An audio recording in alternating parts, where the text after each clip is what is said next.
Alright, what's up guys? I am getting ready to make some cookies to take for Thanksgiving dessert for the girls to eat. For those of you that don't know who I am, I'm Wendy. Just stepped on the dog, my bad, sorry Dixie. For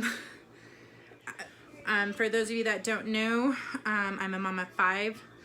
3 of my girls have celiac disease and we have a newborn. So the girls can't have gluten, they can't have, 2 of them can't have dairy, the youngest can't have peanuts, tree nuts, all of that. So these cookies I'm making are gluten-free, dairy-free, nut-free. They are not soy-free because I use margarine and I use xanthan gum. Xanthan gum is what makes gluten-free cooking fluffy. It gives it the fluffy because we're not getting the gluten action from real flour. But I am making what I was taught by my in-laws who are Hispanic, which are Mexican sugar jumbles. So it's just a sugar cookie with a like candy topping. So let me show you my ingredients. Right, so this is the stick butter I use. We do use Country Crock for regular, like all everyday butter. They have avocado oil, which is the one I prefer. They also have a canola oil and an almond oil. Obviously we can't use the almond oil because of Kennedy.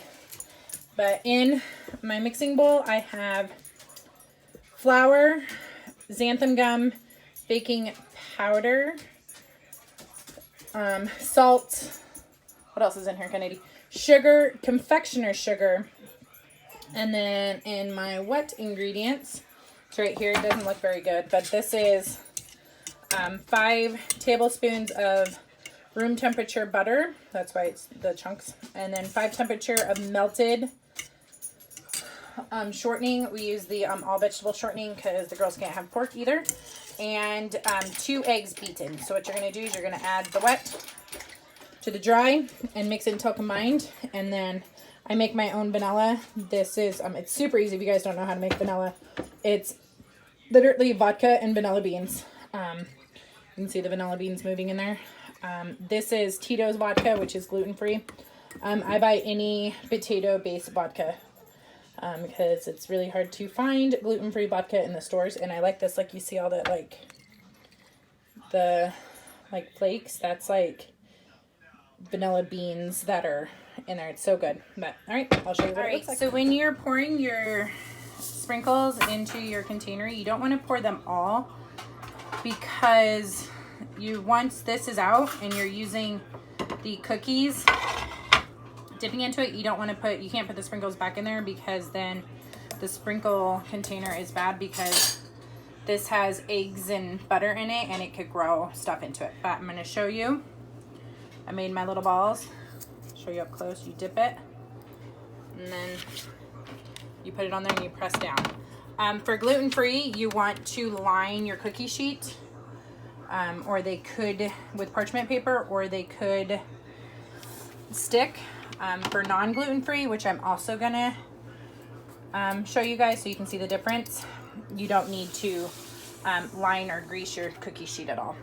Alright, so this is what they look like after 8 minutes. I've done this so many times that I know these are not done. You want them to be a little bit golden brown, and if you're unsure, you can always take a spatula and look to see if your bottom is set. Like if I were to poke these without burning myself, see how, like, can you guys see how wiggly that is? You don't want that. Put them on for 2 more minutes. Little behind the scenes. He wants me to make him regular sugar jumbles, so he's washing my mixing bowl. But I used up all my flour, so I have to make more gluten-free flour mix and all of that. But my timer is about to go off. Let's see what these look like. All right, I don't think these are done yet. Let's see. There you go, you guys can kind of see a little better. I know the lighting's really bad, but it's starting to snow here, so it's icky weather. But what you want is got my little pig cookie, is you can lift up a cookie and look underneath.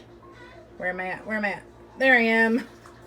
So actually, those actually look really good because they'll continue to cook for a little bit on the pan and firm up. But alright, let's get those ones cool, and we'll get the raw ones in the oven. Gluten-filled ones in my mixer. I have a half a cup of butter, a half a cup of shortening, 2 eggs, 2 teaspoons of vanilla, and a cup of sugar. And then my flour mixture has 3 cups of all-purpose flour, a half a teaspoon of baking soda, and a half a teaspoon of salt. And then what you're going to do is you're going to add the dry to the wet. You're going to form balls. You're going to do them with gummies again, not gummies, sprinkles. Pro tip, if you have anybody with an allergy, make the allergy one first. So like, I'm going to move our cookies over to my stove so that if this splashes out, it won't get anywhere. And then Adam gets to pick out his own sprinkles, because that's another way how I tell them apart. Because when you see them, these ones are all flat. So this is what these look like up close. And then that's the bottom. You can tell the nice golden brown.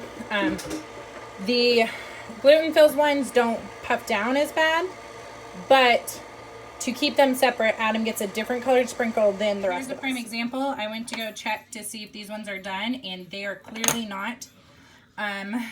Because it fell apart. It's not supposed to do that. So I'm going to stick these back in for like another. All right, so this is what the regular standard gluten-filled ones look like. You can tell it's not quite as sticky as the gluten-free batter.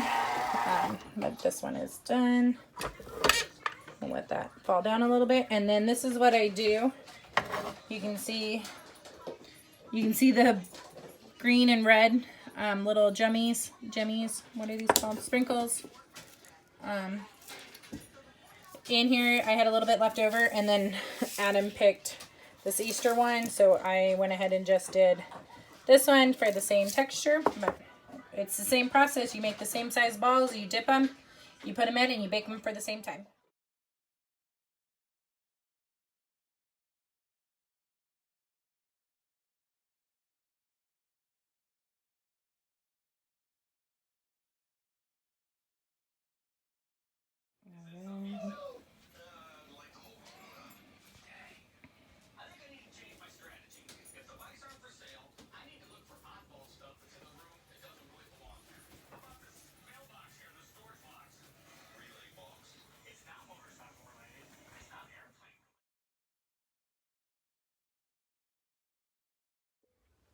All right, that's going to do it for this cooking with me.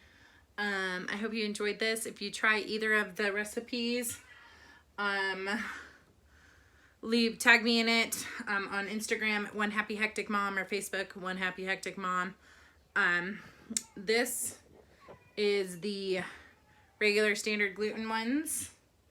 You can see they're a little bit thicker and puffier.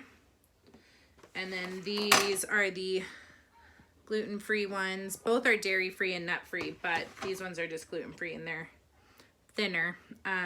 You can find the entire recipe and description and baking and all of the instructions over on my blog, onehappyhecticmom.com, and we'll see you next time. Bye.